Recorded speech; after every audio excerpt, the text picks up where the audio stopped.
شمشیر بے نیام حضرت خالد بن ولید part number 30 اپنا اسلامک اسٹوڈیو۔ کیا مدینہ والوں میں اتنی طاقت اور جرت ہے کہ وہ اپنے ایلچی کے قتل کا انتقام لینے آئے؟ ہرقل نے پوچھا۔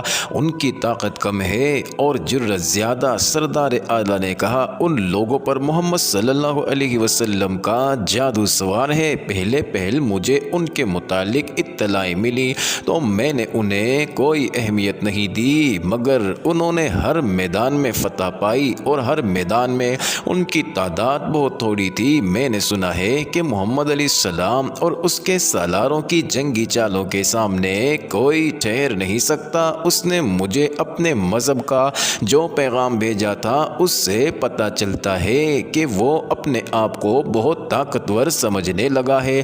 تم کیا چاہتے ہو؟ ہرقل نے ایک نیم برہنہ لڑکی کے ہاتھ سے شراب کا پیالہ لیتے ہوئے پوچھا۔ بات صاف کہہ دوں تو میرے لیے بھی اچھا ہے اور آپ کے لیے بھی، سردار اعلیٰ نے کہا۔ میں نے آپ کی فوج دیکھ لی ہے۔ میرا قبیلہ کوئی چھوٹا قبیلہ نہیں، اگر زیادہ نہیں تو آپ جتنی فوج میرے پاس بھی ہے۔ آپ اپنے ملک سے دور ہیں۔ اگر ہم لڑیں گے تو میں اپنی زمین پر لڑوں گا جہاں کا بچہ آپ کا دشمن ہے۔ کیا تم مجھے دھمکی دے رہے ہو؟ ہرقل نے مسکرا کر پوچھا۔ اگر یہ دھمکی ہے تو میں اپنے آپ کو بھی دے رہا ہوں، غسان کے سردار اعلیٰ نے کہا۔ میں آپ کو آپس کی لڑائی کے نتائج بتا رہا ہوں جو ہم دونوں کے لیے اچھے نہیں ہوں گے۔ اس کا فائدہ مدینہ والوں کو پہنچے گا۔ کیا یہ بہتر نہیں ہوگا کہ ہم دونوں مل کر مسلمانوں کو ختم کر دیں؟ میں فتح کی صورت میں آپ سے کچھ نہیں مانگوں گا، مفتوحہ علاقہ آپ کا ہوگا، میں اپنے علاقے میں واپس آ جاؤں گا۔ ہم آپس میں لڑ کر اپنی طاقت ضائع نہ کریں، پہلے ایک ایسی طاقت کو ختم کریں جو مدینہ میں ہم دونوں کے خلاف تیار ہو رہی ہے۔ میں تمہاری تجویز کو قبول کرتا ہوں، شہنشاہ ہرقل نے کہا۔ پھر اپنی فوج کو حکم دے دیں کہ غسان کی بستیوں میں لوٹ مار بند کر دیں۔ دے دوں گا، ہرقل نے کہا۔ ہمیں مدینہ والوں کے انتظار میں نہیں رہنا چاہیے، ہم مدینہ کی طرف بڑھیں گے۔ ناظرین، انہیں زیادہ انتظار نہ کرنا پڑا۔ مدینہ کے 3000 مجاہدین مدینہ سے بہت دور نکل گئے تھے۔ موتا سے کچھ فاصلے پر معان نام کا ایک مقام تھا، وہاں انہوں نے پڑاؤ کیا۔ اس علاقے اور اس سے آگے کے علاقے میں مجاہدین اجنبی تھے، انہیں کچھ خبر نہیں تھی کہ آگے کیا ہے۔ معلوم یہ کرنا تھا کہ آگے دشمن کی فوج موجود ہے یا نہیں، اگر ہے تو کتنی ہے اور کیسی ہے۔ یہ معلوم کرنے کے لیے 3-4 مجاہدین کو قریب سے شتر سواروں کے بھیس میں آگے بھیج دیا گیا۔ ان آدمیوں نے رات آگے کہیں جا کر گزاری اور اگلی شام کو واپس آئے۔ وہ جو خبر لائے تھے وہ اچھی نہیں تھی، وہ دور آگے چلے گئے تھے۔ پہلے انہیں غسان کے 2 کنبے نظر آئے جو نقل مکانی کر کے کہیں جا رہے تھے۔ دونوں کنبوں میں نوجوان لڑکیاں اور جوان عورتیں زیادہ تھیں۔ وہ لوگ امیر کبیر معلوم ہوتے تھے، ان کا سامان کئی اونٹوں پر لدا تھا۔ یہ قافلہ ایک جگہ آرام کے لیے رکا ہوا تھا، مجاہدین بھی وہیں رک گئے اور انہوں نے قافلے والوں کے ساتھ راہ و رسم پیدا کر لی اور یہ ظاہر نہ ہونے دیا کہ وہ مسلمان ہیں۔ انہوں نے بتایا کہ وہ بصرہ جا رہے ہیں اور وہاں سے تجارت کا سامان لائیں گے، یہیں سے واپس چلے جاؤ۔ قافلے کے آدمیوں نے انہیں بتایا، روم کے بادشاہ ہرقل کا لشکر لوٹ مار اور قتل و غارت کرتا چلا آ رہا ہے، تم سے اونٹ اور مال و دولت چھین لیں گے اور ہو سکتا ہے تمہیں قتل بھی کر دیں۔ پھر ہرقل کی فوج کشی کی باتیں ہوتی رہیں، پتہ چلا کہ انہوں نے ہرقل کی فوج دیکھی نہیں، صرف سنا ہے کہ یہ فوج اردن میں داخل ہو کر لوٹ مار کر رہی ہے۔ ان کنبوں میں چونکہ عورتیں زیادہ تھیں اس لیے انہیں بچانے کے لیے یہ لوگ بھاگ نکلے۔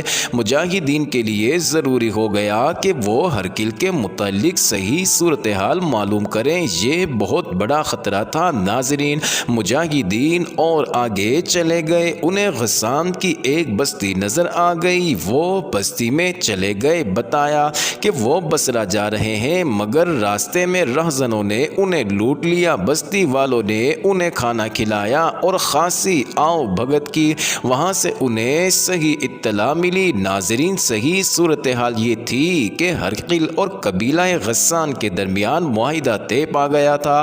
قبیلہ غسان نے اپنی فوج ہرقل کی فوج میں شامل کر دی تھی اور دونوں فوجوں کا رخ مدینہ کی طرف تھا۔ ناظرین، مورخوں نے ہرقل کی فوج کی تعداد 1,00,000 اور 1,00,000 غسان کی فوج کی تعداد لکھی ہے، لیکن بعض مورخ اس سے اتفاق نہیں کرتے، وہ دونوں فوجوں کی مجموعی تعداد 1,00,000 بتاتے ہیں۔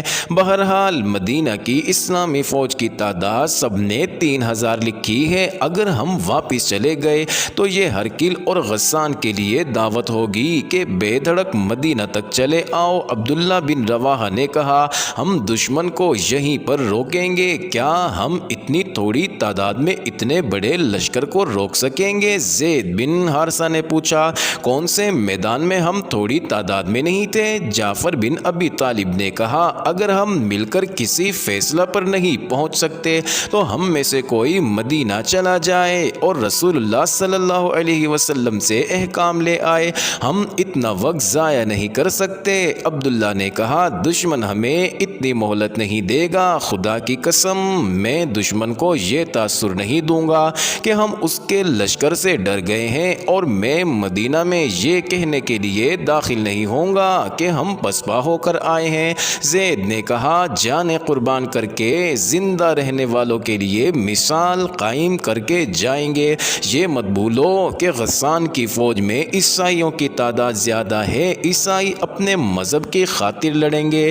ناظرین، عبداللہ بن رواحہ کھڑے ہوئے اور اپنے مجاہدین کو اکٹھا کر کے اتنے جوشیلے لہجے میں خطاب کیا کہ 3,000 مجاہدین کے نعرے زمین و آسمان کو ہلانے لگے۔ ناظرین، سپہ سالار زید بن حارثہ نے آگے کو کوچ کا حکم دے دیا۔ مورخین لکھتے ہیں کہ مجاہدین اسلام نے اپنے آپ کو بڑے ہی خطرناک امتحان میں ڈال دیا۔ ہرقل اور غسان کے سردار اعلیٰ کو معلوم ہو گیا تھا کہ مدینہ سے چند ہزار نفری کی فوج اپنے ایلچی کے قتل کا انتقام لینے آ رہی ہے۔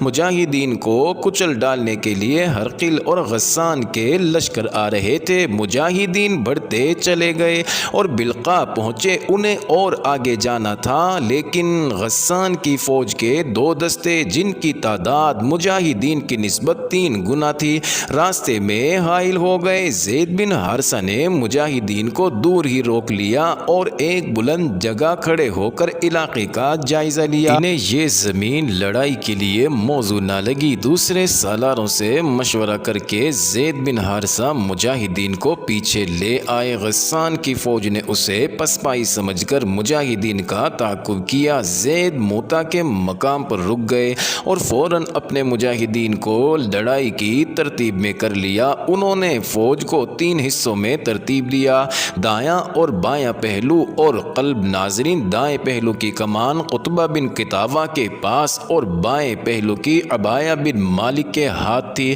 ناظرین، زید خود قلب میں رہے۔ اللہ کے سچے نبی کے عاشقوں، زید بن حارثہ نے بڑی بلند آواز سے مجاہدین کو للکارا، آج ہمیں ثابت کرنا ہے کہ ہم حق کے پرستار ہیں۔ آج باطل کے نیچے سے زمین کھینچ لو، اپنے سامنے باطل کا لشکر دیکھو اور اس سے مت ڈرو۔ یہ لڑائی طاقت کی نہیں، یہ جرأت، جذبے اور دماغ کی جنگ ہے۔ میں تمہارا سپہ سالار بھی ہوں اور علم بردار بھی۔ دشمن کا لشکر اتنا زیادہ ہے کہ تم اس میں گم ہو جاؤ گے، لیکن اپنے ہوش گم نہ ہونے دینا۔ ہم اکٹھے لڑیں گے اور اکٹھے مریں گے۔ زید نے علم اٹھا لیا۔ ناظرین، دشمن کی طرف سے تیروں کی پہلی بوچھاڑ آئی۔ زید کے حکم سے مجاہدین کے دائیں اور بائیں پہلو پھیل گئے اور آگے بڑھے۔ یہ آمنے سامنے کا تصادم تھا۔ مجاہدین دائیں اور بائیں پھیلتے اور آگے بڑھتے چلے گئے اور زید نے قلب کو آگے بڑھا دیا۔ وہ خود آگے تھے۔ یہ معرکہ ایسا تھا کہ مجاہدین کا حوصلہ اور جذبہ برقرار رکھنے کے لیے سپہ سالار کا آگے ہونا ضروری تھا۔ ناظرین، چونکہ علم بھی سپہ سالار زید بن حارثہ کے پاس تھا، اس لیے دشمن انہی پر تیر برساتا اور ہلے بول رہا تھا۔ ناظرین زید کو تیر لگ چکے تھے، جسم سے خون بہ رہا تھا، لیکن انہوں نے علم نیچے نہ ہونے دیا اور ان کی للکار خاموش نہ ہوئی۔ علم اٹھاتے ہوئے وہ تلوار بھی چلا رہے تھے، پھر ان کے جسم میں برچیاں لگیں، آخر وہ گھوڑے سے گر پڑے اور شہید ہو گئے۔ علم گرتے ہی مجاہدین کچھ بدل ہوئے، لیکن جعفر بن ابی طالب نے بڑھ کر علم اٹھا لیا۔